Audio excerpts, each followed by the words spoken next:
Now we're going to be moving on to the sense of sound, which of course is processed using the sense organ of our ears. So, what exactly is sound? Sound is the movement of air molecules caused by some source of vibration in your environment. So these vibrations travel through the air in wave patterns, very similar to wave patterns you might see in water, like the ripple wave patterns, if you drop a stone in water and all of the wave patterns that come out from the center. So these air vibrations are very similar to that. And these vibrations that occur can be heard once they reach our ears. So here we just see some examples of a number of different sound wave patterns. They have both high and low frequency waves. And you see we have amplitude and frequency on all of these waves, which we're going to talk about in just a moment. So amplitude and frequency are the prime characteristics of sound and of sound waves. Amplitude is the feature of wave patterns that help us distinguish between soft and loud sounds. So this is amplitude. Amplitude is measured between the peaks and valleys of the air pressure in the sound wave. So if you're looking at that picture right there, it's that highest peak to the lowest peak. So that's what we're talking about there. That's how amplitude is measured. And you kind of see that vertical arrow measuring up and down. That's how we measure amplitude. So when you have a smaller peak up above the line or a lower or a smaller valley down below, these are going to produce softer sounds. But when you have a larger peak or a larger valley, these produce louder sounds. Makes sense, right? Smaller waves, smaller, softer sounds, larger waves, louder sounds. The range of sound that we're able to detect with the human ear is measured in something called decibels. So the human ear can hear up to 120 decibels. However, anything over this, over the 120 mark, becomes very painful to listen to. If you've ever been to a concert or even a club, if you're standing right next to the amplifier, directly where the sound is coming out from, your ears might actually start to hurt, right? Because the closer you are to those vibrations, the louder the sound actually is. And it's painful to hear. Frequency refers to the number of wave cycles that occur per second. So at low frequencies, there are very few number of wave cycles. But at higher frequencies, there's going to be many more wave cycles. How sensitive we are to different frequencies changes as we age. So the older we get, our ability to detect higher frequencies becomes more and more difficult, which is why often older adults have a really hard time hearing very high pitched sounds. So again, if we look at the picture, there aren't a ton of wave lengths in this image. So this is probably a lower frequency because there aren't that many waves occurring. If it was a higher frequency, you would see many more waves that were tighter or closer together. And that's how we would know that's the frequency or number of wave cycles in a second. So in a higher frequency, you would have many more wave cycles than you're seeing in this image here. Okay, so now we're going to get into the sense organ that actually allows us to hear all of these sounds in our environment. Of course, that is the ear. Here are just a couple of diagrams with the different parts of the ear. So on the left, you have the very basic parts with the pinna, which is sort of that outside part of your ear that you can see going into the middle ear and inner ear. On the right side, it has slightly more detailed image, and we're going to go over some of these parts of the ear and how they work in transmitting or taking in the sound waves that come to the ear and then transmitting them to the brain to be processed. So first, sound waves reach the outer ear, of course, first, right? And again, that's the pinna. That's the part of the ear you can see on the side of your head, right? And these sound waves go into the ear canal, or it's also called the auditory canal. Sound waves are then funneled through that auditory canal, leading to the eardrum. So the eardrum is going to vibrate when a sound wave actually comes into contact with it or hits it. And the more intense the sound is, the more the eardrum is going to vibrate. These vibrations of the eardrum are then transferred to the middle ear, which contain three main bones. It contains the hammer, the anvil, and the stirrup. So these three bones sort of act as a set of levers. And what they do is they actually increase the strength of the vibrations that are being received from the eardrum. And then they transmit these vibrations to something called the oval window. This is a very thin membrane that is located in the inner ear. The inner ear then changes these sound vibrations to a form that can be transmitted to the brain. So when sound actually enters into the inner ear through that oval window, it moves into something called the cochlea, which is a coiled tube in the inner ear that is filled with fluid. And this fluid vibrates in response to those sound waves that are coming in.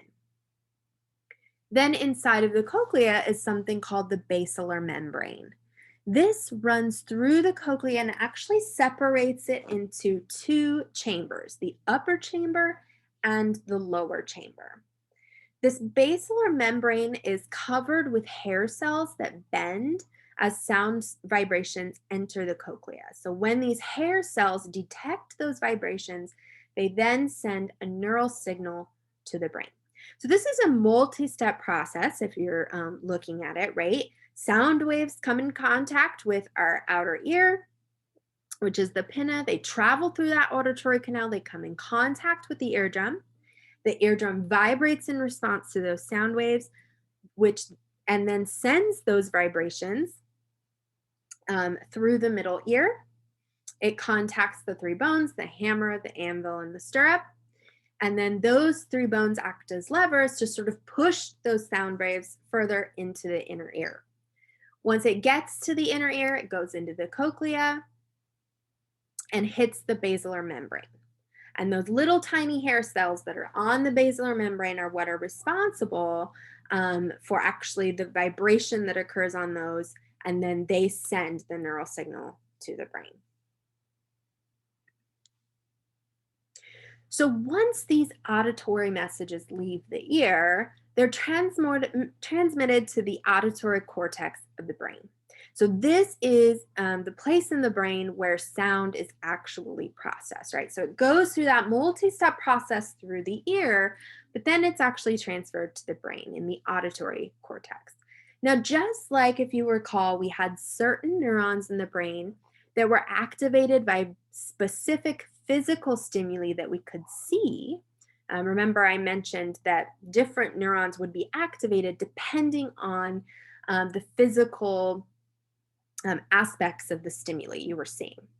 There are also certain neurons that are activated in the brain by specific sounds. So, for example, some neurons only respond to clicks or whistles, while other neurons respond to specific sound patterns. So, maybe like a constant steady tone versus an intermittent beeping tone. Okay, so just like we had with sight, with hearing, we also have certain neurons that are actually activated or responding only to very specific sound patterns. There are a couple of theories that attempt to explain how the brain sorts through and recognizes these different sound wavelengths. First, the place theory of hearing states that different areas of the basilar membrane respond to different frequencies, okay? So either high or low frequencies. And thus, they send different wavelengths to the brain to process. So this explanation was developed due to the fact that the part of the basilar membrane nearest the cochlea's inner ear, that part of the basilar membrane is most sensitive to low frequency sounds, while the part of the basilar membrane that is nearest to the oval window is more sensitive to higher frequency sounds. So because the basilar membrane, different parts of it are responding or are more activated by lower versus higher frequency sounds, that's where the explanation for the place theory of hearing comes from. But we do need an additional explanation for this because low frequency sound actually activates a large area in the basilar membrane. It's not just a single isolated site.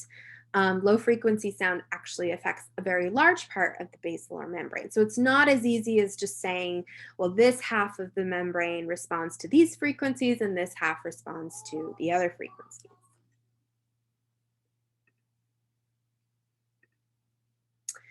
So an additional explanation was proposed, which was the frequency theory of hearing.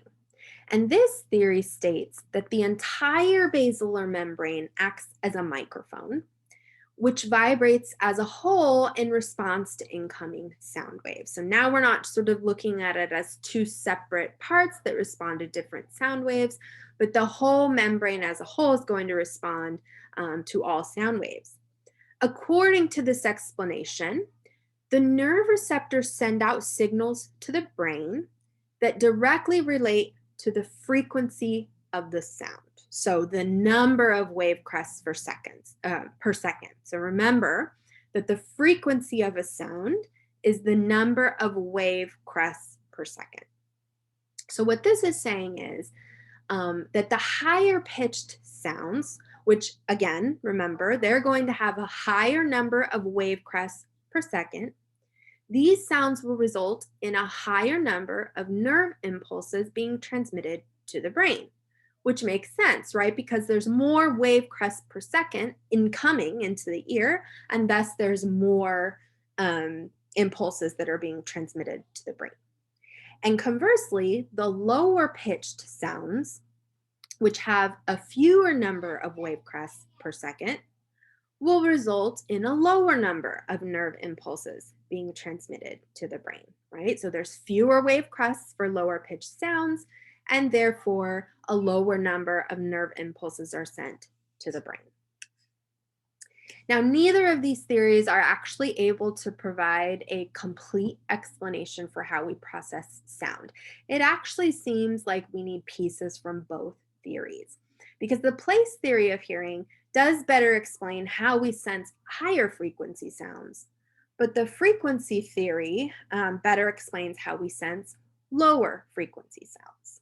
So we sort of have to look at what both of these theories are saying and what they're explaining, and we need both of them to explain how the brain actually processes and how our ear transmits sounds and neuron impulses to the brain. Scientists and psychologists are also investigating how we use sound to navigate through our environment. And in fact, several structures of the ear are related to maintaining our balance. So collectively, these structures are known as the vestibular system, and these structures respond to the pull of gravity and help us to maintain our balance. The main structure of the vestibular system is the semicircular canals. So these include 3 tube-like structures of the inner ear that contain fluid. So same fluid that vibrates when sound comes in, but this fluid also has a greater purpose. The fluid actually moves whenever the head moves. And it signals rotations or angular movement to our brain. So as that fluid moves, it's signaling to our brain that essentially we're moving, right? There's movement happening. The otoliths are tiny motion-sensitive crystals inside of those semicircular canals. And these little crystals sense the gravitational pull on our bodies that result from the acceleration of forward, backward, and up and down movement. or up and down motion. Okay, so these otoliths, they're tiny little crystals, and they sense that gravitational pull that occurs whenever you move in a certain direction. So when we move, these otoliths move as well, and they come into contact with specialized receptor hair cells. And again, those hair cells send messages to the brain. So once those hair cells sense movement and they're sort of activated because they've come in contact with those crystals, because they moved, right? Because we moved, those crystals move around.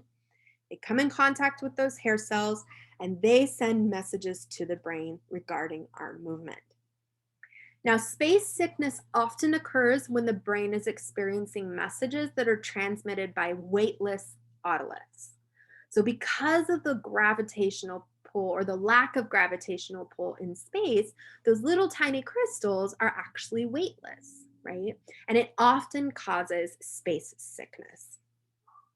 There are a few videos that I've also posted on Canvas that go into further explanation of how the vestibular system in the ear maintains our balance and how this works in terms of communicating with the brain and combating the gravitational pull on our bodies and things like that. So that is all for sound and the sense organ of the ears.